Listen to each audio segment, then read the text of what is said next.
Pues bueno, seguimos con el ciclo de conferencias, en este caso el ciclo de conferencias Aportes de la Sociología a la Educación. Nos acompaña el doctor Heriberto Ruiz Ponce, viene del Instituto de Investigaciones Sociológicas de nuestra universidad y voy a permitirme leer un fragmento de su síntesis curricular. Profesor investigador de tiempo completo en el Instituto de Investigaciones Sociológicas de la Universidad Autónoma Benito Juárez de Oaxaca. Adscrito al cuerpo académico de estudios políticos donde desarrolla la línea de investigación Poder, Colonialidad, Territorio.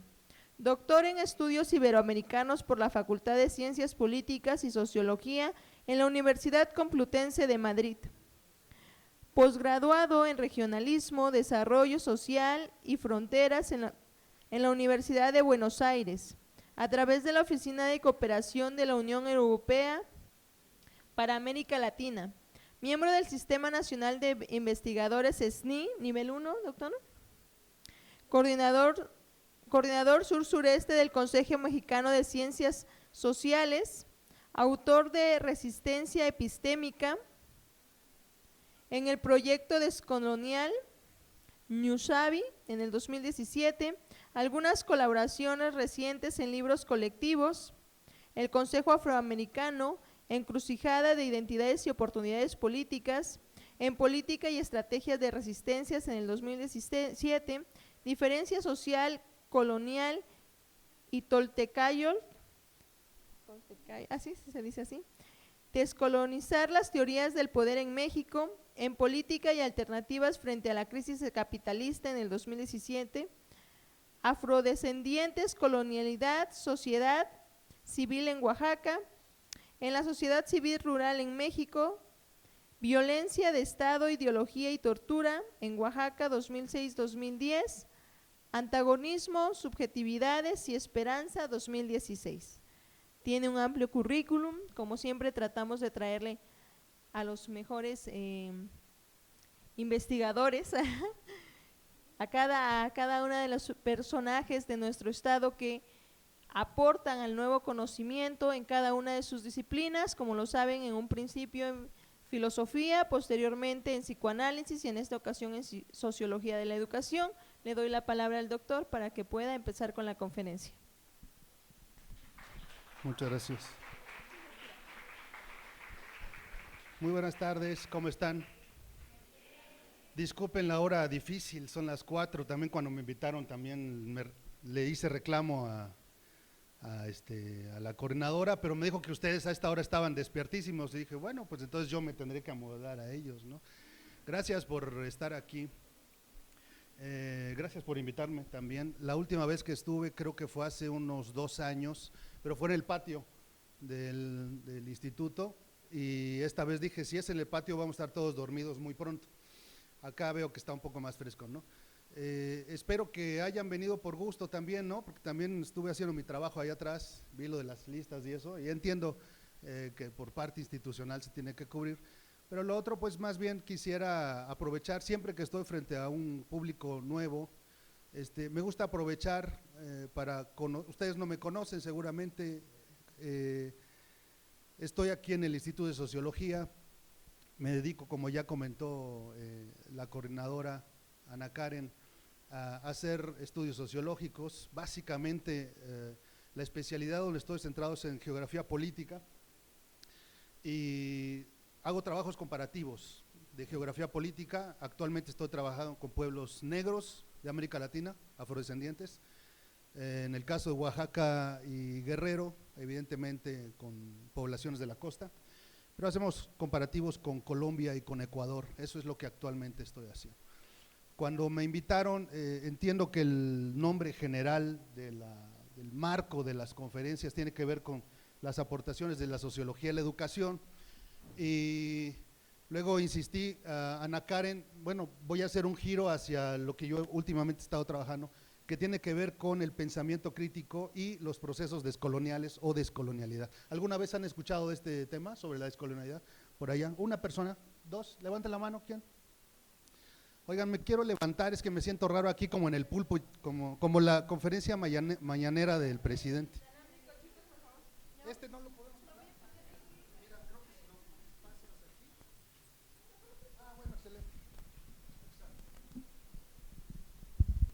Muchas gracias, Anacán. Me voy a poner de pie porque si no me siento como Andrés Manuel dando la mañanera y me voy a aburrir. Y una vez que me aburra, ustedes se van a aburrir. Como les decía, el pretexto que me pidió la coordinadora o que yo le sugerí fue hablar sobre dos dimensiones que suelen llamarse como pensamiento crítico y descolonialidad o procesos descoloniales. Antes de avanzar quiero decir algo para ver si los desprecio. El otro día estaba con mis estudiantes y les dije, me da envidia Franco Escamilla. ¿Saben quién es Franco Escamilla? Que levanten la mano, ¿quién sabe? Que llenó ya 10 veces el Palacio Nacional contando chistes. Le digo, me da envidia porque yo nunca he sabido de ninguna socióloga o sociólogo en el mundo, salvo Boaventura de Sousa Santos, que ha llenado, yo creo alguna vez, en Sao Paulo o en Portugal, algún estadio grande, pero en general algo está pasando con las ciencias sociales, incluidas los estudios sobre educación en el mundo, que no son masivas. Esta vez me llama la atención, yo espero que pues, sea por puro gusto y los veo bastante interesados por el tema. Pero la primer sugerencia de provocación es pensar que lo que hacemos o lo que ustedes están aspirando a dedicarse no tiene la atracción masiva que quisiéramos los que vivimos de esto. Vivimos bien, los que ya vivimos de esto, vivimos bastante bien, decentemente, etcétera, pero el otro día discutía que lo que hacemos pocas veces se lee, por ejemplo, no tenemos públicos masivos. Conocemos más a los comediantes en general por los medios de comunicación, pero poco conocemos, por ejemplo, Zygmunt Bauman, ¿no? Estos teóricos que normalmente escuchamos, los conocemos por referencias, pero pocos los hemos leído completos. Un profesor decía, es que creo que las ciencias sociales del finales del siglo XX y principios del XXI, algo están haciendo mal para seducir sobre todo, ya no a quienes suponemos que son nuestros sujetos de estudio, sino quienes se supone somos los encargados de hacer ciencias sociales en el mundo. Es la primera reflexión que nos está preocupando y todos los congresos que hay sobre ciencias sociales, no sé si lo sepan, están muy centrados en estas dudas que hay sobre la efectividad de lo que estamos haciendo en general. Porque además institucionalmente, seguramente ya lo saben, hay un ataque muy fuerte hacia el llamado pensamiento crítico y lo que producimos en el área de ciencias sociales. Actualmente la Cuarta Transformación está realizando ajustes brutales sobre el tema de la educación superior, si lo saben, seguramente. Pero en el caso de la investigación social hay un señalamiento muy fuerte sobre la efectividad sobre lo que hacemos. Es un problema porque todos los que estamos aquí, entiendo, nos dedicamos de alguna manera a este ámbito de las ciencias sociales. Muy bien, entonces se supone que nosotros, como no estamos en una facultad de odontología donde las herramientas son, yo qué sé, los bisturís, todos los aparatos que utilizan en medicina, ¿no? ¿Nosotros con qué trabajamos, compañeras, compañeros? ¿Con qué? Con personas, sí, pero nuestras herramientas, ¿cuáles son?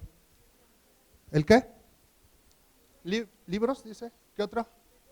¿Con el cuerpo? ¿Con qué? ¿Cuáles son nuestros instrumentos? Imagínense que estuviéramos en odontología, ¿cuáles serían los instrumentos? Han de tener cuates, ¿no? Que están ahí. ¿Qué utilizan? La silla esta para respaldo, lo que suena así de que siempre. Muy bien, esos son sus instrumentos. Los arquitectos, ¿cuáles serían los instrumentos de los arquitectos? Las reglas, el teodolito, etcétera. Muy bien. Para ustedes y para mí, el área de ciencias sociales, ¿cuáles son nuestros instrumentos de trabajo? Porque entiendo que ustedes están aspirando a vivir de esto, ¿no? Salir de aquí, graduarse, hacer un posgrado, un doctorado y vivir de esto. Muy bien. ¿Cuáles son las herramientas con las que vamos a trabajar allá afuera? ¿Cuáles? ¿Con qué? ¿Cómo? Pulmones, muy bien. ¿Aulas? ¿Qué más? Material didáctico sería muy bien. Pero en general, no sé si se dan cuenta, a ver,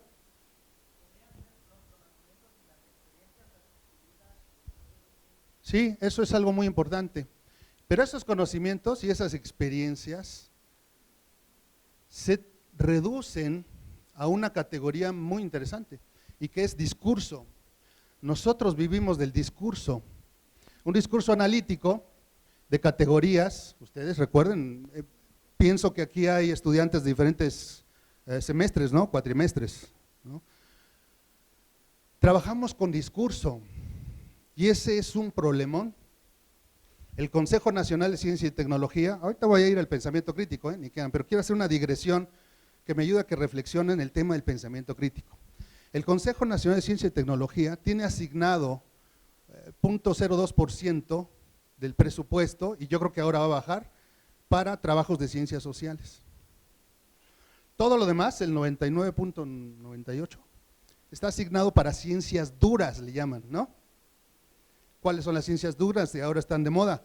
Nanotecnologías, ingenierías, que son demostrables en términos materiales. No hemos logrado demostrar que las herramientas que nosotros usamos, que es el discurso, esto que estoy haciendo ahora es un discurso, ¿no? Sea efectivo, sobre todo para resolver problemas. ¿O sí? Puede ser que alguien de aquí me diga, no, lo que yo creo y hago resuelve problemas. Hay varias defensas, desde el punto de vista filosófico hay varios problemas, porque en epistemología seguramente han llevado teoría epistemológica, hay una parte de la producción del conocimiento que solamente es producción del conocimiento, producir conocimiento descriptivo, y la otra es que el conocimiento sirva para algo, ¿estamos de acuerdo? Hay una discusión fuertísima en las ciencias mundiales sobre este tema. Muy bien. Colóquense ustedes en esta encrucijada, ¿para qué sirve o para qué va a servir lo que yo he venido a dedicar durante 4 o 5 años? Y nosotros, los que ya nos dedicamos al área de investigación, ¿para qué sirve lo que hacemos? Las publicaciones, las conferencias, ¿todo esto sirve de algo? Fíjense ustedes, seguramente han revisado en estos libros que han trabajado en sus materias, etcétera. Hay un apartado muy interesante en estos libros que habla específicamente de una vertiente del pensamiento y es llamado justamente así, el pensamiento crítico. ¿Estamos de acuerdo? Lo han oído seguramente.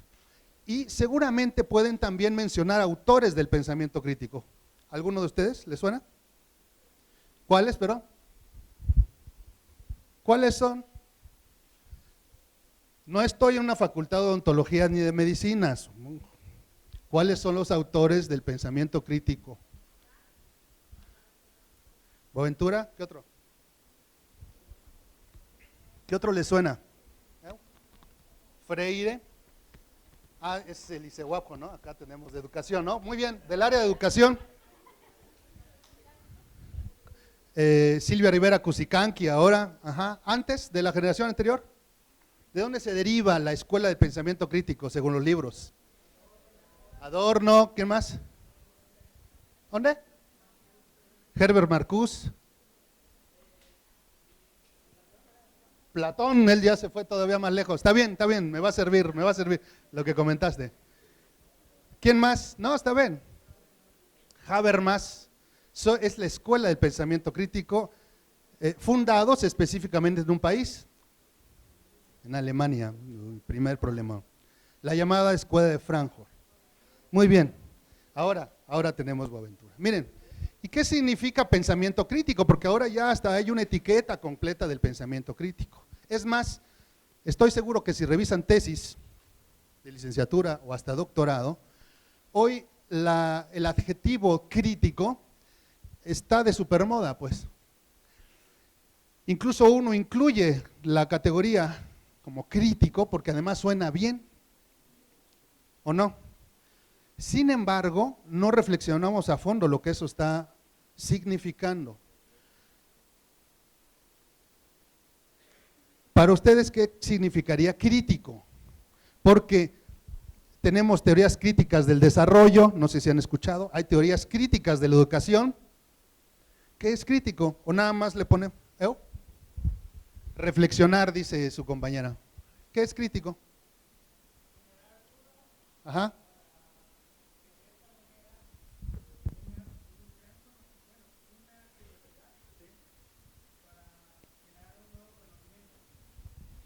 generar dudas, para luego generar nuevo conocimiento. ¿Qué es ser crítico? No es ser criticón, que ya siempre es eso, sí, todos somos criticones y funcionamos a partir de muchos prejuicios. Está demostrado que el ser humano, a menos que tenga alitas blancas aquí y esté así volando, y un aro de luz aquí flotando, los seres humanos nos movemos por prejuicios, es un problemón. Sin embargo, cuando el prejuicio atraviesa sobre todo lo que hacemos, es decir, supuestamente hacemos ciencias sociales para supuestamente interpretar realidades y posiblemente intentar transformarlas, ¿o no? Eso se supone que venimos a hacer, ¿no? ¿Qué pasa cuando se introduce la categoría crítica sin que definamos concretamente a qué nos estamos refiriendo? ¿Qué sería una postura crítica? Fíjense, en la educación, voy a aprovechar. ¿Todos son de educación aquí? ¿De la educación? ¿Todos? ¿No hay nadie más? Está, sobre educación.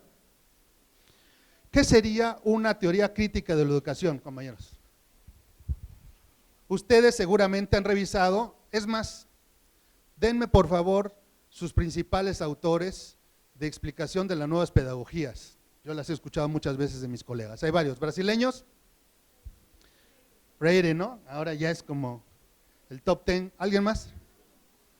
¿Quién más? ¿Quién? A José Martí. Interesante, cubano. ¿Alguien más? A ver, sus marcos referenciales, ¿cuáles son? Iván Illich, como teoría, por parte de la ética. Teóricos de educación, porfis, necesito material. ¿Quién es? Ese, Vygotsky, ¿otro? Venga, sí se puede. Marco, imagine, ¿quiénes ya están en séptimo, octavo semestre? ¿Séptimo, octavo? Ninguno. ¿Estamos en sexto? ¿Segundo semestre? ¿Todos? Segundo semestre. Entonces, están revisando los fundamentos básicos. Está bien, pero es ahí justamente donde, me imagino, están revisando las principales perspectivas de la educación. ¿Estamos de acuerdo? Muy bien. Hay un problema, y es un problema de fondo. Fíjense, al principio les dije, estamos siendo muy mal juzgados por parte de las instituciones que dirigen apoyos para realizar investigación en el área de ciencias sociales, ¿no? Al final yo les voy a expresar lo que creo que está pasando, pero en general quiero que revisen qué está pasando con la formación, ahora sí, crítica de nosotros, que se supone vamos a ir a desvelar, interpretar e intentar resolver problemas sociales, en su caso del área de la educación. Yo he visto muchas tesis del área de educación, no solamente de aquí, de otros lados, y en otros seminarios en donde he estado, en donde el área de educación está sobre todo preocupada, más estando en Oaxaca por supuesto, del tema de los modelos educativos, ¿no? Es un tema, no solamente a nivel latinoamericano, pero más en Oaxaca todavía. Y he estado en contacto con algunas profesoras, profesores que están preocupados por el tema del modelo educativo. Muy bien, revisar a profundidad un planteamiento, analizarlo, pero sobre todo evaluarlo, significa llevar a cabo un procedimiento crítico. Ejemplo, ya sé, fíjense, yo me acuerdo, en algún momento trabajé en el gobierno del estado y estaba prohibida utilizar la palabra evaluación en Oaxaca, mucho más. Qué curioso que una palabra esté satanizada para los proyectos internos institucionales. Seguramente para ustedes debe ser una materia constante de discusión, me imagino. Sin embargo, el pensamiento crítico exige, desde sus fundadores, evaluar nuestra propia posición discursiva, ética y filosófica de los modelos que utilizamos para interpretar la realidad. Es decir, si utilizamos un modelo, vamos a imaginarlo de una localidad, normalmente hay proyectos de educación que se ubican en localidad o hacen proyectos comparativos entre dos localidades, universidades interculturales de la zona YUC, por ejemplo, se suelen hacer muchos trabajos sobre eso, pero hay un problema desde mi punto de vista, y aquí ya voy a ir presentándoles la segunda dimensión de mi charla, que tiene que ver con el tema de la colonialidad de nuestros imaginarios. Regreso. Mi argumento, les acabo de decir que de lo que trabajamos, nuestra herramienta es el discurso. ¿Están de acuerdo? Esto es discurso, discurso, discurso, discurso. Y ustedes lo decodifican, decodifican. Entonces vivimos de un argumento, y yo apelo a su imaginación para hacer referencias y que yo pueda tener reflejos y empatía de lo que yo estoy diciendo. ¿Estamos de acuerdo? Muy bien. ¿Qué sucede cuando yo no estoy considerando el imaginario y el constructo psicológico que ustedes tienen en sus diferentes cerebros? No logro hacer una empatía, ni tampoco estoy considerando los procesos mentales que están sucediendo a nivel individual. ¿Estamos de acuerdo?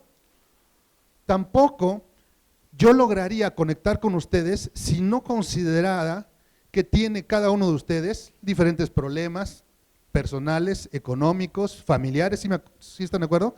Y los considera como una masa uniforme que solamente recibe el discurso y entonces lo va a aprender y reproducir. Eso es un error gravísimo, gravísimo, ¿no? Porque entonces el ser humano que yo estaría viendo se limitaría a imaginarse como un contenedor de discurso en el que yo puedo depositarlo. Ese es un error gravísimo y ustedes lo saben mucho mejor que yo. Muy bien. ¿Qué problema sucede cuando esto lo llevamos en términos de investigación?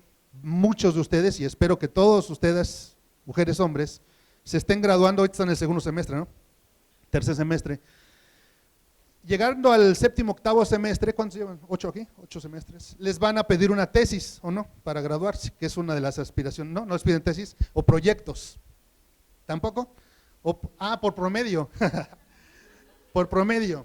O por examen de Ceneval. Bueno, quienes aspiren a graduarse por tesis y quienes aspiren todavía más a ir a un posgrado y después a un doctorado, van a tener que demostrar habilidades de investigación.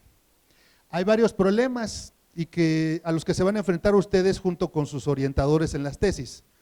Y son, les van a pedir elegir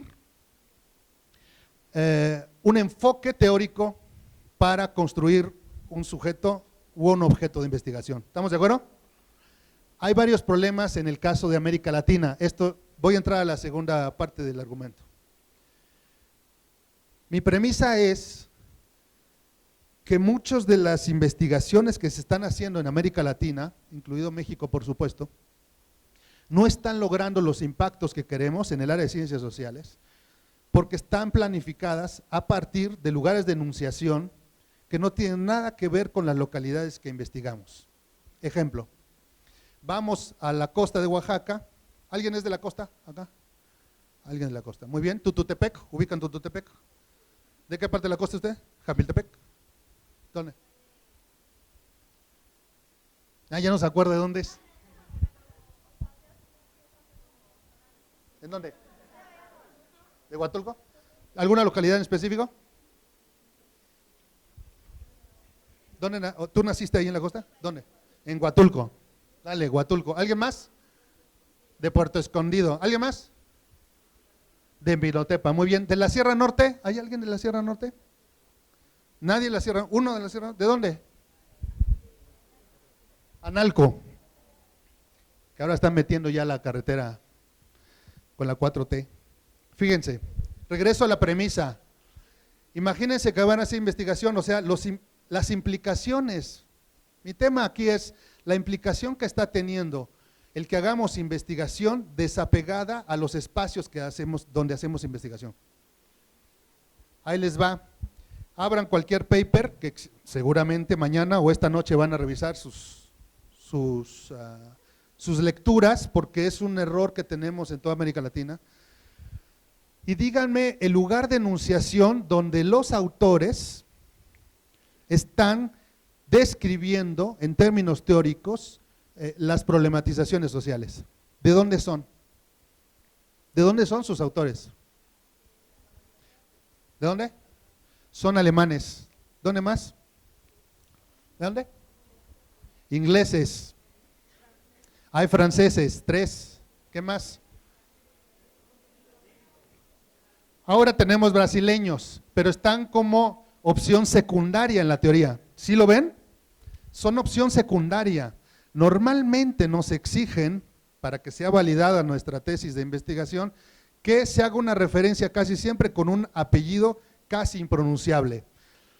Este es una aportación muy interesante, al final es la propuesta que estoy discutiendo aquí con ustedes, es ¿qué ha aportado la sociología desde el punto de vista crítico a lo que hacemos en las ciencias sociales? Una de las vertientes tiene que ver con, no es una escuela ni tampoco una línea filosófica de pensamiento, y es la opción descolonial. No se inventó nada nuevo bajo el sol. Desde el siglo XIX se ha estado insistiendo, compañeras y compañeros, que nuestra sociedad, piénsenlo ustedes un momento nada más, no me va a tardar mucho, somos el resultado, nosotros, somos el resultado de un proceso colonial. ¿Sí se dan cuenta? De hecho, yo estoy hablando un idioma que no nació en estas tierritas. Este idioma se llama castellano, ¿o cómo le llaman acá? Spanish, ¿no? Spanish, porque allá somos gringos. Fíjense, y esto, les dije que no vivimos del discurso y interpretamos con el discurso. Primer problema, interpreto realidades huatulqueñas o de Jamiltepec o de la sierra o de donde ustedes quieran, a partir de un lenguaje que está proyectado en un locus de enunciación que no tiene origen aquí. ¿Sí me expliqué?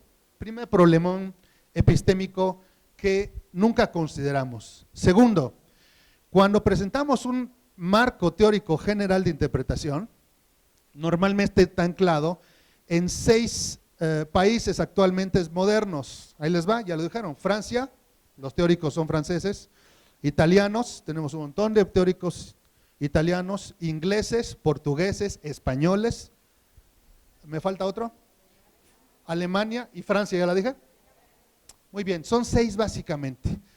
Problema, ¿quiénes de nosotros traduce directamente a Hegel, a Lacan o a Freire? Dependemos de las traducciones de las traducciones. ¿No les parece que es un problemón? Es un problemón, porque entonces, primero, mi herramienta de discurso analítico de una realidad está filtrada por un idioma colonial de estas tierras. ¿Estamos de acuerdo? Soy producto colonial, y ustedes también. Segundo, los marcos referenciales teóricos que utilizo son traducciones, sobre todo, de lugares de enunciación, todos europeos, todos. Siempre les pregunto, hace rato el compañero habló de Platón, siempre les pregunto, díganme por favor, ¿dónde inicia la historia de la filosofía? Ay, lo dijeron, en Grecia. ¿Por qué? Porque nos han educado, fíjense, ¿y quiénes de ustedes conocen Atenas? Atenas, ahí donde nos marcan la caverna de Platón, ¿no? La caverna de Platón y está la Acrópolis y todo esto. Curiosamente, el imaginario que tenemos de la producción del conocimiento está conectada con un lugar que ni siquiera físicamente conocemos. Yo siempre les pregunto, díganme por favor el nombre de una filósofa o filósofo negro hondureño. Un filósofo negro, pues.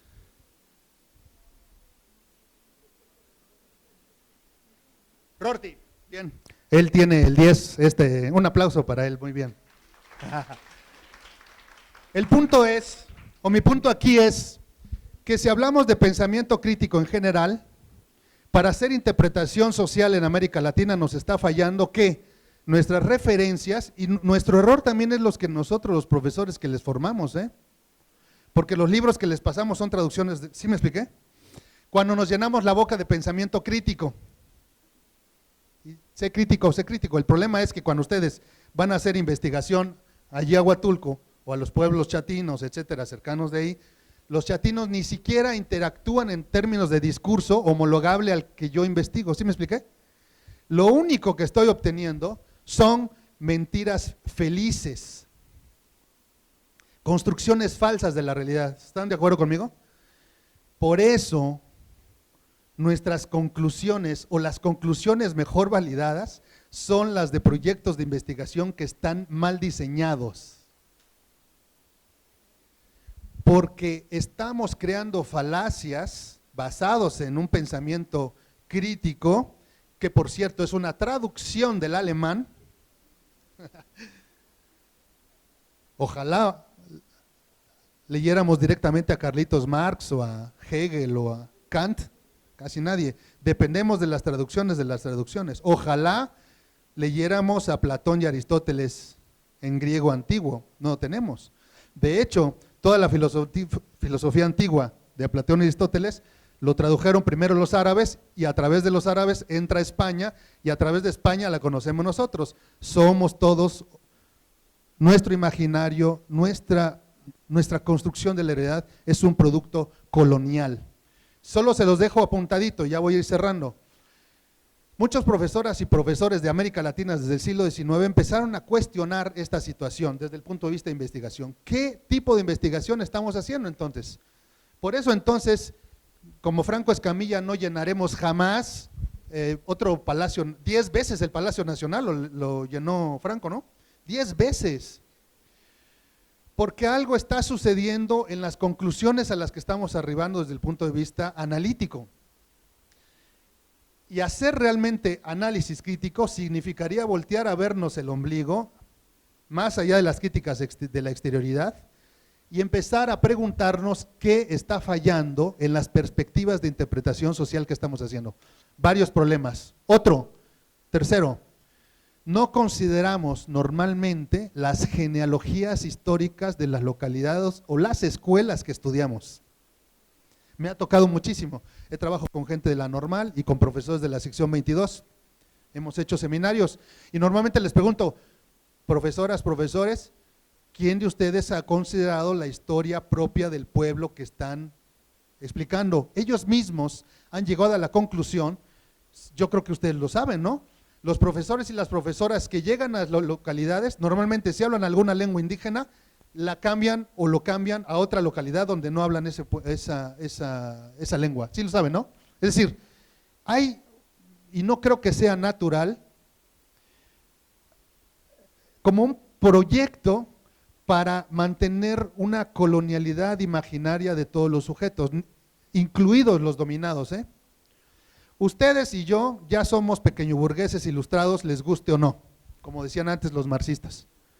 Pequeña burguesía ilustrada, porque nuestra aspiración es de la movilidad social intergeneracional y vamos a depender, se supone, somos pequeña burguesía, o si no les gusta la categoría, se supone que nosotros vamos a salir a hacer transformación social. ¿Cómo vamos a hacer transformación social cuando hay varios problemas epistémicos desde el punto de vista de investigación? ¿Sí me expliqué en mi argumento? ¿Qué vamos a hacer? Porque de ustedes, ya voy a cerrar con esto, no sé si sepan, compañeras, compañeros, el dato histórico es de que, si no me equivoco, por cada 100 niños que llegan a la primaria, 6 entran a la educación superior, por ahí anda, ¿no? 6 entran a la educación superior, y de esos 6 me parece que 1 se titula. ¿Ando mal? ¿Ando mal? Significa que somos un privilegio dentro del gran conglomerado de pobreza de este país. ¿Cuántos habitantes sabemos en México? Ya voy a terminar. Último dato del censo 2010. Último dato del censo 2010. In English, how many? ¿Cuántos mexicanos y mexicanas somos?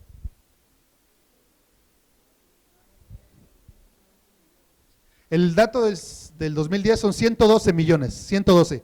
Viene el censo 2020, ya se está calculando 122 millones. De esos 122 millones, compañeras, compañeros, si no lo saben, porque ustedes van a salir allá, el 40% es pobre, 40%. Si solamente fuéramos 100 millones, 40 millones somos pobres. ¿Qué significa pobre? La medición de la pobreza. Pobre es aquel que al día vive con $1. $1, ¿cuánto vale? 20 pesitos. 20 pesitos en promedio. Extremos pobres, 20 millones. ¿Qué es extrema pobreza? Personas que viven con menos de $1 al día, 20 millones. Y sin embargo tenemos una sociedad tan abruptamente desigual que tenemos a los 10 personajes más ricos del mundo viviendo en nuestro país. ¿Qué van a hacer profesoras, profesores, los que se dedican a la investigación, si nuestra visión pseudocrítica, perdón que lo diga así, incluido yo, está limitada para hacer interpretación, y no solamente hacer interpretación, sino para intentar transformar realidades donde quieras, en una localidad concreta? Por eso, los proyectos de investigación, los que concluyen de manera eficiente, son los que se planifican mal, lo ha dicho un profesor hace tiempo. Con esto voy a cerrar nada más para dejarlos un poquito así vibrar. Ya, creo que llegué al momento que yo quería, no para que nos pongamos a llorar, sino para que ahora sí intentemos hacer crítica hacia nosotros mismos y mismas, porque una vez que yo termine aquí de estudiar y salga, y si me dedico a la investigación, ¿qué tipo de realidad voy a describir? Segundo, ¿con qué gafas voy a interpretar esas realidades? Y esas realidades, pasan por mí. La interpretación de la realidad pasa por mí. Y toda interpretación está atravesada por una colonialidad del poder. Es decir, los productos que somos desde el punto material y epistémico son producto de la colonialidad. Somos producto colonial. Mientras no asumamos esta situación y empecemos a revisar qué estamos haciendo mal, yo creo que vamos a seguir poniéndonos en el 0.02% de apoyo a la investigación en el área de ciencias sociales y más en el área de educación. ¿Por qué se separa normalmente a las ciencias duras, las ciencias de verdad y las ciencias sociales? Creo que porque no estamos siendo lo suficientemente críticos y necesitamos aportar algunos avances, otras perspectivas para realmente intentar transformar lo que hacemos. Yo les deseo que les vaya muy bien, espero, porque me invitan cada 3 años aquí al ISUBAPO, yo creo que la próxima vez ya no los veré. Y que en los proyectos que van a trabajar en los próximos 2 o 3 años, se pregunten y digan, me acuerdo el de la colita que vino y nos preguntó, y ahora voy ahí al pueblo, son mijes, y yo estoy obligándolos a que a mis instrumentos, porque además si se han revisado, mis instrumentos todos vienen de fuera, todos son traducciones del alemán o del francés, ahora ya algunas del portugués, porque ya somos ya un poco la perspectiva sur-sur, pero en general los instrumentos sométanlos, es mi invitación final, sométanlos a crítica constante. ¿De dónde viene este instrumento que yo voy a aplicarle a la compañera? ¿Y qué me va a dar si no me estoy basando básicamente en lo que ella ha construido su genealogía personal? Les agradezco muchísimo, no voy a dormirlos más, espero que la próxima vez sea en Palacio Nacional y llenemos Palacio Nacional así 10 veces como Franco Escamilla, y por lo menos ya me compré el sombrero, ya creo que ya voy, espero no haberlos dormido demasiado. Con todo gusto estamos en Sociología, me da muchísimo gusto conocerles. Y si alguno de ustedes, porque yo entiendo que luego aquí, oye, si les llamó la atención lo que sea, estamos con todo gusto en Sociología, y quien guste pasar a conversar con nosotros, siempre estamos allá. Somos parte de la universidad. Muchas gracias a todas. Gracias. ¿Alguien tiene alguna pregunta? ¿Alguna pregunta? Reclamos. No. Bueno. Ya creo que les da miedo, porque hay un joven según allá. yo había preguntas.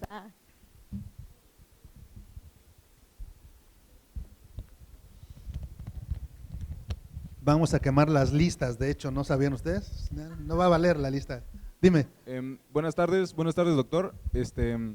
Pues a mí me gustó mucho el tema de su conferencia y me gustaría poderle preguntar, porque en el sentido de colonial, pues hay muchas cosas que no se adaptan mucho al contexto en el que hemos vivido, ¿no? Mucho pasa desde el ámbito histórico con las brigadas de atención comunitaria que pretende la SEP cuando recién se inicia, que ayudan a las comunidades a aprender según, pero les enseñan español, lo que genera mucho retraso en la conservación de sus lenguas, sobre todo en la zona sur del país. Sí. Y bueno, me gustaría que me ayudara a responder una pregunta que yo hacía en una ponencia que hice en un encuentro nacional que tuvimos hace poco, que cómo un afrodescendiente o un indígena puede sentirse parte de un país que no le reconoce derecho alguno, Sí. y que no lo reconoce en vista de sus tradiciones y de las cosas en cómo viven ellos, ¿no? Cómo se siente uno, un indígena o un afrodescendiente nacional en ese sentido, cuando la ley jurídica no lo establece ni trata de describir su vida y su contexto tal cual es, ¿no? Excelente pregunta. Me podría echar 3 horas, pero voy a ser concreto. Fíjate, lo primero, tiene razón cuando se inventa, y ustedes yo creo que ya lo revisaron, cuando José Vasconcelos se va al frente del Ministerio de Educación y hace las brigadas, ¿cómo le llamaba? A lomo de burro. A lomo de burro, y hasta era de orgullo motivo, porque a los profesores los mandó a lomo de burro, cargados de libros para que se fueran al último rincón de México, ¿no? Revisemos críticamente que, a ver, vámonos a ese burro, bajamos las alforjas, las maletitas, y dijo, eran todas literatura universal, la Ilíada y la Odisea, todo, literatura universal. Y efectivamente, a partir de ahí empieza, porque es una educación nacionalista, ya la revisaron seguramente, es decir, formar mexicanas y mexicanos al grito de guerra, mexicano, o sea, no hay un nacionalismo tan exacerbado, tan fuerte, yo creo de América Latina como lo tenemos aquí, gracias a los maestras y las maestras desde el periodo postrevolucionario. Y eso, por supuesto, formó a nuestras abuelas y nuestros abuelos. Por eso empezamos a desapegarnos, por eso hay tanta distancia entre lo que ellos vivieron y nosotros. Ahora nuestra aspiración es la Odisea, la Ilíada y la Odisea, Habermas, Schwarzenbach, todo lo impronunciable. ¿Qué? Tú decías, ¿cómo reconocer una identidad o cómo se puede sentir un afrodescendiente, una negra, un negro o un indígena parte de este país que no le reconoce derechos, decías, ¿no? De entrada, si revisamos la genealogía jurídica de este país, es colonial. La constitución política actual mexicana, así saben ustedes, lo he revisado con constitucionalistas. Esto yo aprovecho y lo digo con todos los espacios que voy. Yo ya fui con constitucionalistas. Y revisábamos, constitución, la primera constitución mexicana, ¿de qué año es, amigos, amigas? ¿De cuándo? Levanten la mano, es que me llega un rumor como en el mar, así, mira, primera constitución. 24, pero lo interesante es esto, después viene la del 57, la del 17, pero la del 24, confirmado por constitucionalistas, está la primer, pero eso nos lo sacaron de los libros de texto, hábilmente. Está fundamentada en la PEPA, en la Constitución española, ¿sí se acuerdan de eso? De 1812. De hecho, unos juristas hace poco me confirmaban, la actual Constitución mexicana tiene reminiscencias de la Constitución de Cádiz de 1812. Si revisan, ustedes ya son millennials, pueden entrar rápidamente a Google, ponen Constitución de 1812, la bajan, y la forma como está redactada, básicamente es una copia. La del 24 utilizó 3 fuentes, fíjense qué interesante, chavos y chavas, 3 fuentes jurídicas, la Constitución de Filadelfia, la gringa, la Constitución de Cádiz de 1812, y otra me está faltando, y el Código de Napoleón. Francia, Inglaterra, España, concentrada desde el punto de vista jurídico. Desde el siglo XIX, este país no nos pertenece jurídicamente. Todas las normas son un copy-paste, fíjense. El Código de Napoleón decía citoyen francés, no sé cómo se diga, ciudadano francés. Lo único que se hizo fue bórrale y ponlo ciudadanía mexicana, United States of America, Estados Unidos mexicanos, porque los decía hace un momento, uno de los problemas fundamentales que tenemos en este país es que todo el tiempo estamos buscando soluciones afuera, todo el tiempo. Y la Constitución mexicana, y lo he discutido con juristas, es una copy-paste de muchas constituciones externas, sobre todo la española, la norteamericana y la francesa. Todo el siglo XIX, conocemos la historia, todas las modificaciones, sí, no hay ningún abogado aquí. Revisaban hace un poquito la Constitución actual, tiene creo que 800 reformas, la de 1917, arriba de 800 reformas y más. Es decir, el modelo jurídico no corresponde a la realidad. Segundo, la Constitución actual solo reconoce derechos, artículo segundo, de los pueblos indígenas. Le reconoce derechos culturales fundamentalmente. Los afrodescendientes, perdón, yo me dedico a ello, no están reconocidos, ni siquiera existen en la Constitución, no son sujeto visible jurídicamente. Sin embargo, a nivel local, en las constituciones locales, hay 4 constituciones que los reconocen. Oaxaca, artículo 16, derechos culturales, Guerrero, Veracruz y la Ciudad de México. Y actualmente Coahuila con los negros Mascogo. ¿Han escuchado a los negros Mascogo? Están allá en Coahuila, en el municipio de Musquis, unos negros que llegaron justamente en el siglo XIX, en la época de Benito Juárez, y están instalados, son mexicanos, pero no están reconocidos con derechos diferenciados desde el punto de vista cultural, ni siquiera político. Hay grandes discusiones sobre esto, en otros países están a 60 años de diferencia avanzada de nosotros, Ecuador y Perú, sobre todo Colombia, tiene avances muy interesantes de reconocimientos culturales diferenciados. Nosotros somos muy mexicanos y mexicanas y así nos queremos ver, o sea, no queremos reconocer otro tipo de culturas o identidades más allá del control político que tiene las constituciones. Gracias por la pregunta, me gustó mucho. La que guste, compañera. Ya, voy a tratar de no tardarme. Hola, buenas tardes.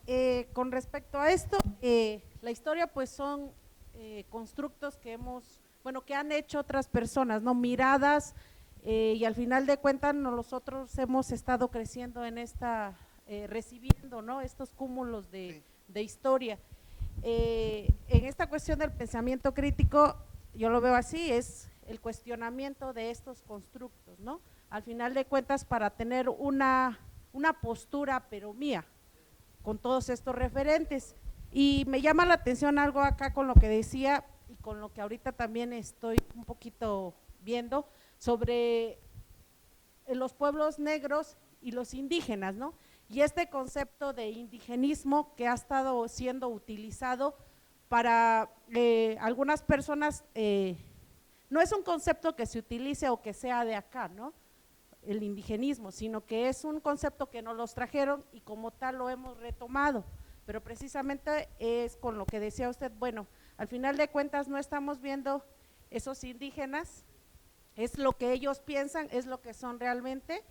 Pero ante toda esta situación nosotros como estudiantes, ¿qué podemos hacer o dónde podemos recurrir si los planes, los contenidos están llenos de estos referentes? ¿Qué puedo hacer yo como estudiante si me dicen, bueno, es que debes de tener un pensamiento crítico, pero me validan en mis tesis, me validan en mis trabajos solamente referentes de Alemania, franceses y los latinoamericanos? En este caso, por decir, si tomo referentes de epistemología del sur, pues no me los validan.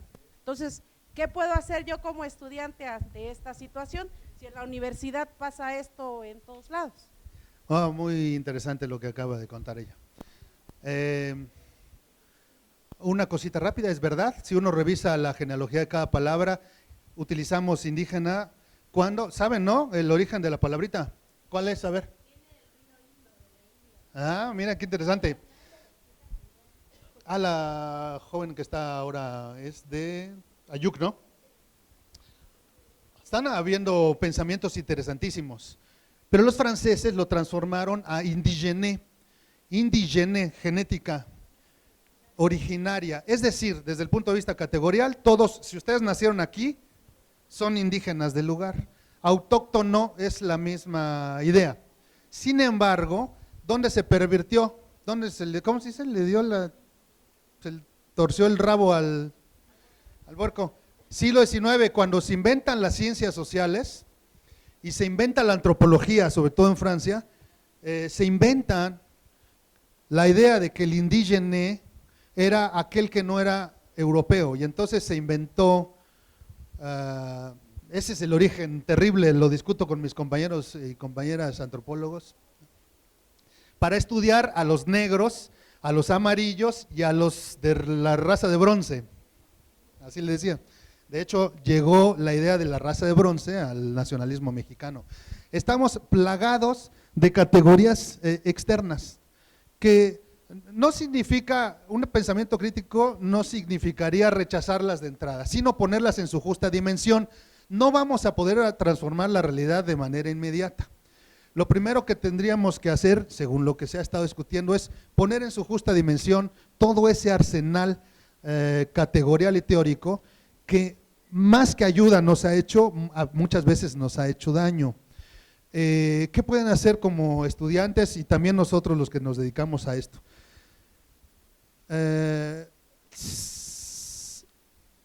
Se ha demostrado hace mucho tiempo que las instituciones estas son espacios de administración del poder, si les queda claro, ¿no?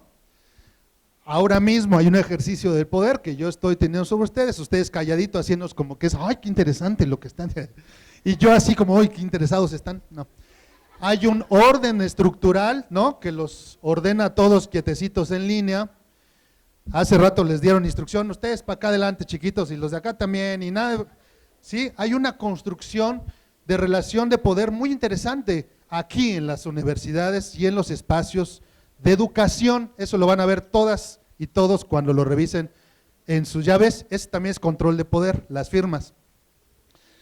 Y ustedes van a trabajar en espacios de poder, porque la escuela fue inventada para domesticar a las almas libres. ¿Están de acuerdo? Me va a castigar la coordinadora por lo que estoy diciendo de sus listas y eso. Pero como pues, yo me escapo saliendo de aquí, me voy a mi otra facultad. Muy bien, regreso otra vez. Eso es ser crítica. La universidad, este espacio, la escuela, se inventó para domesticar a las almas libres, fue la explicación del medioevo. Domesticación, domesticación. Incluso hoy se habla de la domesticación del pensamiento crítico. Es decir, somos muy críticos aquí, ¿no? Despedazamos al mundo, pero salimos a nuestra realidad cotidiana y somos absolutamente dominantes, machistas, depredadores, etcétera, etcétera, etcétera. Entonces, yo insisto, estamos, creo, generando demasiadas ficciones que no están siendo operativas en términos empíricos. Por eso fallan nuestros resultados de investigación. ¿Qué hacer? La gran pregunta de la revolución de 1917, ¿se acuerdan? ¿Qué hacer? Una que siempre les digo, dejar de pedir permiso, porque la institución siempre nos va a exigir someternos a su instrucción. Yo soy profesor y yo lo someto, no hay de otra. Acabo de reprobar chavos a título ayer y me ven feo, porque es la manera como los domesticamos, esa es la verdad. Sin embargo, los estudiantes, las estudiantes generan espacios de libertad para discutirlo, y eso yo creo que ha sido como el germen de muchas transformaciones históricas en muchos lados, es decir, salirse de las instituciones y construir otro tipo de discurso y relaciones fuera de los corsetes que nos da la academia en este caso. Va a ser muy difícil romper los corsetes académicos. Max Weber, el alemán, el político y el científico, dice, las reglas para pertenecer a la estructura académica es obedecer a tu director de tesis, obedecer, etcétera, etcétera. ¿Quién lo ha intentado romper? Es verdad, tenemos algunos proyectos fuera, pero el poder es tan atrayente que volvemos a pasar por el redil del poder institucional en educación. Fuera de la academia y de las universidades, seguramente ustedes en sus pueblos, en sus ciudades de donde vengan, mucha gente es libre y sabe más que nosotros sin haber ido a la universidad. Yo he conocido campesinos que nunca tocaron la universidad y son mucho más educados, mucho más sabios, etcétera, etcétera, porque tienen una educación milenaria que yo no, hoy que yo fui rechazando o que mi generación los fue rechazando. Creo que la respuesta está en la cotidianidad de la gente. Y por eso es que nuestro trabajo es ir y aprender con ellos. Boaventura de Sousa Santos lo ha trabajado, los colombianos, hay varias categorías interesantes que seguramente pueden buscar, el sentipensar de los colombianos, en el que no solamente debemos de ir pensando y racionalizando a la gente que construimos como objeto de estudio, sino ir sintiendo con ellos, y eso parece ser que está funcionando en otros espacios. Hay que inventarlos. Las instituciones no te van a dar esa libertad, nosotros no. Y firma, por favor. Bueno, muchas gracias. ¿Alguien más? Allá. Bueno, Donde ustedes digan, yo escucho. bueno, la pregunta pues prácticamente ya la realizó ella. Pero bueno, tengo una duda. Desde el pensamiento crítico, ¿cómo se podría luchar contra la escolarización cuando ya estamos inmersos en un sistema que se acepta como verdadero? Desde el momento en el que usted me está comentando que ya reprobó a chicos, prácticamente está dentro de un sistema que usted mismo está reproduciendo. Sí. Entonces, ¿cómo lucha contra ello? Eso es sensacional, eso es hacer crítica, ¿no? Eso es, órale, volteate y a ver, explícalo tú. Qué bueno que me lo dices. Justamente lo que, qué bueno, te voy a poner ejemplo. Ya se lo sugería la compañera. Normalmente asumimos, sobre todo con estudiantes que están interesados en hacer cosas diferentes, ¿sale? Porque seguramente deben reconocer que luego no todos están interesados. Hay quienes están conformes y que quieren salir con esto, yo lo quiero es mi título para irme a trabajar y se acabó. Pero hay otras compañeras que no les es suficiente nunca lo que les decimos, y mucho más si les estamos empujando a ser críticos con lo que nosotros les damos. Te voy a poner ejemplo de lo que ha estado pasando, que me da mucho gusto en el caso de mis estudiantes. Empezaron a invitarnos a seminarios externos que ellos mismos han hecho. Todavía tengo estudiantes que nos han invitado, creo que aquí conocieron al doctor Garza, ¿no? Vino hace una de ellas. Y nos invitan a hacer trabajos por fuera de ellos, donde no estén ellos obligados a que nosotros evaluemos su curso de aprendizaje o que los califiquemos. Ha sido genial. ¿Y sabes dónde se aprende más? En tertulias, incluso en cafés, incluso en lugarcitos, porque ellos tienen la libertad de saber que estamos en el mismo nivel de ignorancia que ellos. Garza, ¿por qué menciono a Garza? Porque con él hemos estado diciendo, siempre se hacen congresos y seminarios donde el que expone tiene la autoridad porque se supone que es el experto, ¿no? Pero nunca hacemos un seminario sobre nuestras dudas, en donde alguien pueda llegar y decir abiertamente y sin miedo a que lo califiquen, oigan, yo no sé qué es esto, la verdad, y nunca lo he leído, porque nos cuesta mucho trabajo, porque el nivel de competencia que nos obliga y la ficción institucional te obliga a fingir que sabes. Entonces, ¿qué ha hecho mis estudiantes? Y me da mucho gusto, nos convocan a lugares de tertulia y hay pretextos de lecturas y con ellos dialogamos abiertamente. Nunca los vamos a poder controlar sobre ellos y nos da mucho gusto que además saben que nosotros humildemente aceptaremos cuestiones que adentro en la universidad nos obligan a validarlo y a categorizarlos como estudiantes. La institución nunca va a mover. Foucault lo explica, el francesito. Foucault lo explica, la institución y las cárceles y los manicomios están hechos para domesticar al ser humano hasta desde el punto de vista de su cuerpo, pues, la biopolítica.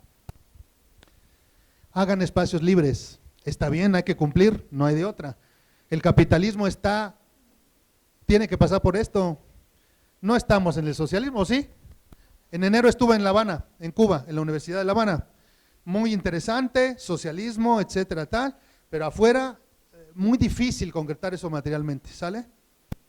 Por eso les decía, el tema es que revisemos una y otra vez las certezas que estamos teniendo día a día. ¿Para qué? Lo dijo ella y se me había olvidado. Para tomar decisiones personales. Que no me tomen la decisión personal los demás, yo quiero tomar mi decisión personal. Hagan espacios de libertad. ¿Alguien más, compañeros, compañeras?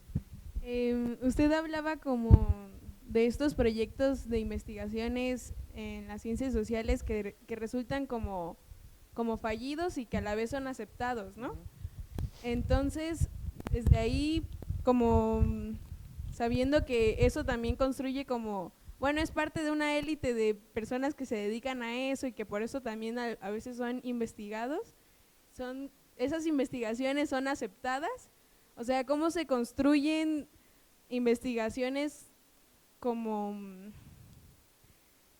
que de alguna manera sean certeras, pero que a la vez sí reflejen como la realidad, o sea, desde como la visión de colonial, pero que también impacten en la realidad, porque pues aquí estamos con personas de educación y sí creemos que se puede cambiar, ¿no? Pero usted aquí viene y dice, no, pues ya los de nos vamos a poner a llorar, pero pues, o sea, ¿cómo buscas la validación de una institución? Porque sí es como… Ha habido varios trucos y desde el punto metodológico, para eso se ha empujado la llamada investigación cualitativa. Esa es la salida que hemos estado teniendo. ¿Qué diferencia hay? Fíjate, la deductiva te obliga a elegir una teoría o varias teorías marco para que a partir de ahí operacionalices las variables. ¿Se acuerdan, no? De eso. Bueno, lo van a ver cuando lleguen a las tesis y les van a decir, elige a Vygotsky o a ¿cómo se llama? Díganme teóricos de educación específica. Piaget, los 7 años estos formativos del niño, ¿no? Los 7 años, y a partir de ahí tú vas a decir, está en el estadio 3, yo qué sé. Ajá. Metodológicamente, eso se conoce como deducción, ¿no? Investigación deductiva, de lo general a lo particular. La salida que hemos tenido es hacer investigación inductiva. Y la investigación inductiva, cualitativa, no tiene hipótesis. ¿Ya? Y eso ayuda muchísimo. ¿Por qué? Porque entonces no estás obligada a tener un constructo explicativo de la realidad donde vas a ir a investigar. Sí, no estás obligada, pero tienes que defenderlo desde el punto de vista metodológico. Que la inducción es hacer trabajo de campo primero, porque nos enseñan al revés, ¿sí o no? Primero hacemos teoría y después vas a campo. Y entonces, oye, pero no están como los que dicen aquí, pues ni modo, entonces complétalo. Metodológicamente ayuda a hacer el giro hacia la investigación cualitativa, a partir de la inducción. Y lo que se recomienda es, por definición, estar ahí, así se dice, con la gente. Fíjense, un profesor lo explicaba el otro día. En filosofía lo suelen explicar mucho. Dice, ahora que ha estado lloviendo, piensen ustedes en eso. Cuando luego escuchamos que se cae un trueno, ¿no? O vemos la luz, ¿cómo es el rayo? Y ya tembló la casa. Muy bien. Imagínense un rayo que cayó en medio de la Sierra Norte y nadie lo vio. Pregunta, ¿existió ese rayo? ¿Por qué? Porque nadie estuvo para confirmar. Sí, eso es algo muy interesante. Muy bien. Desde el punto de vista de la investigación, necesitamos estar ahí con la persona en su cotidianidad para entender cuáles son esas relaciones que construyen. Ay, préstame este que ya está tronando. Su realidad cotidiana.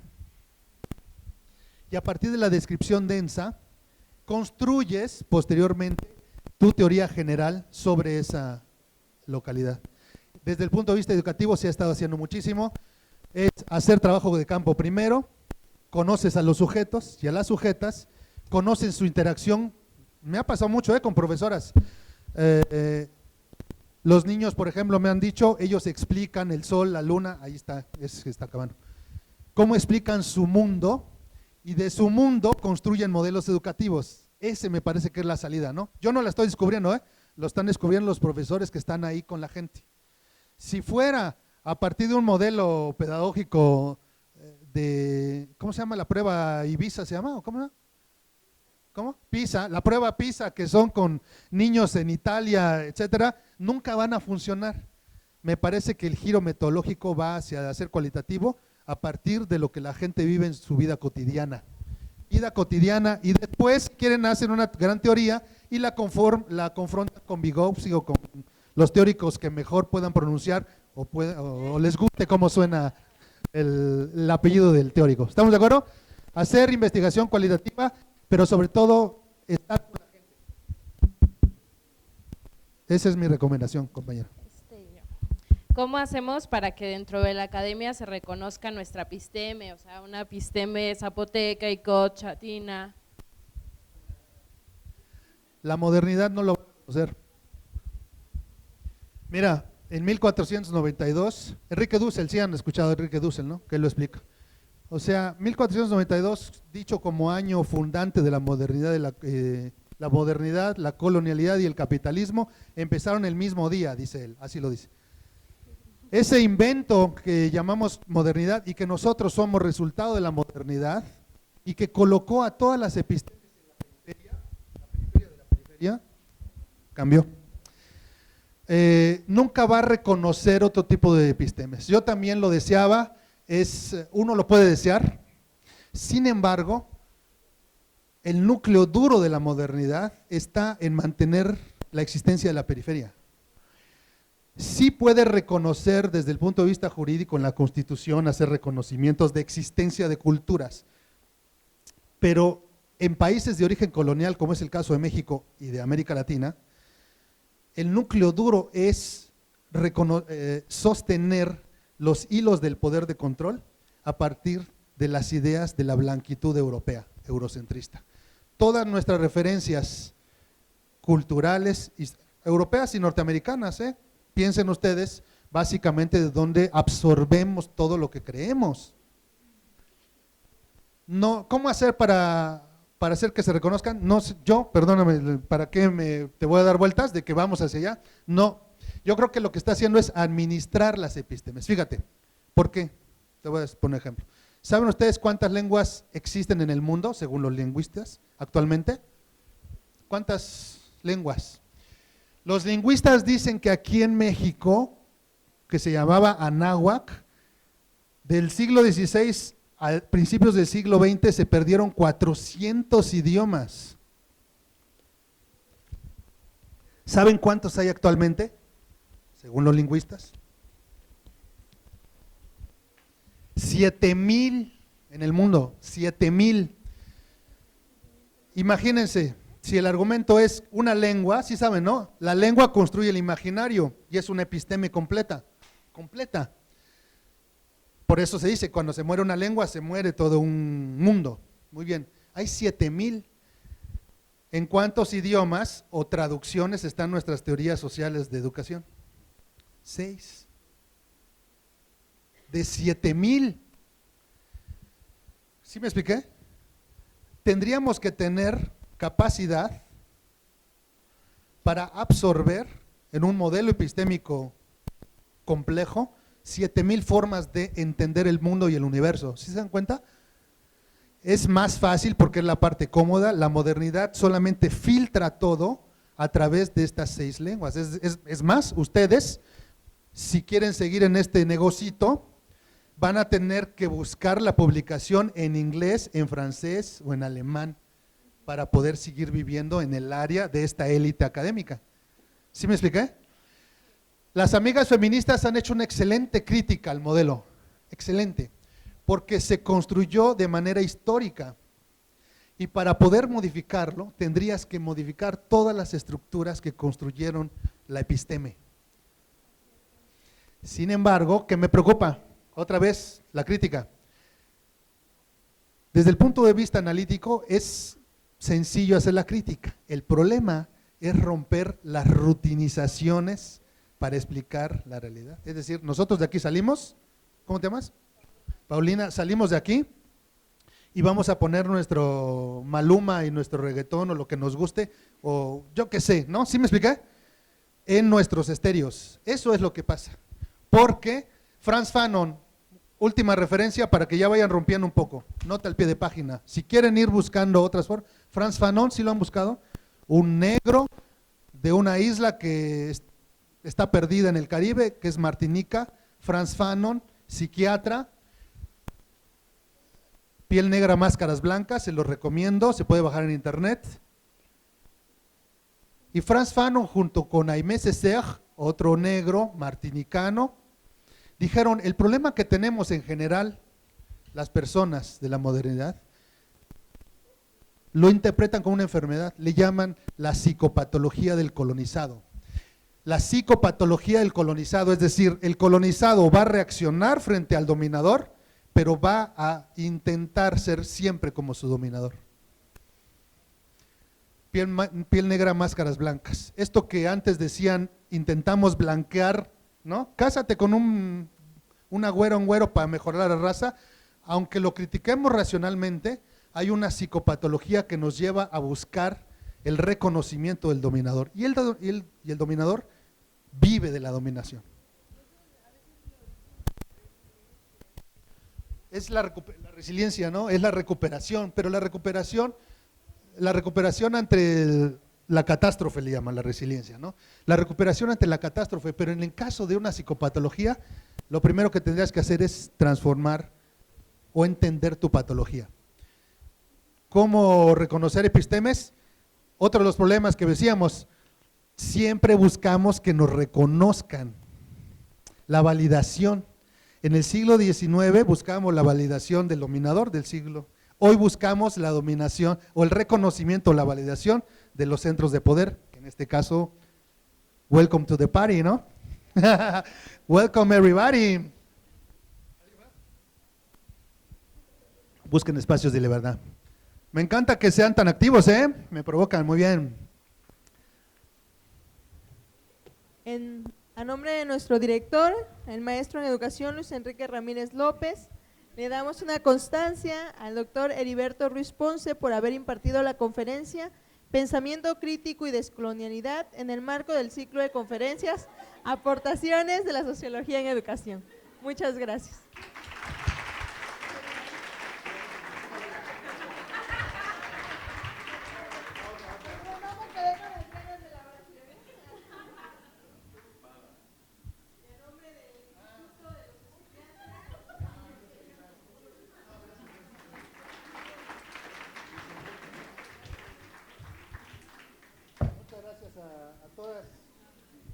Y de veras, somos parte de la misma universidad, ¿no? Siéntase con la libertad. Gracias, Ana Karen, por la invitación. Al director, agradecele por favor. Y si, a través de Ana Karen, nosotros constantemente tenemos de este tipo de discusiones, ¿no? Ustedes creo que también son, ¿no? Entonces, con todo gusto estaremos en contacto con Ana Karen para invitarles. Si gustan ir allá al instituto, tenemos en Murguía también muchas actividades. Está Sociología Murguía, Sociología CU. Y son bienvenidos cuando gusten pasar por allá a la Casa de Sociología. Gracias a todas.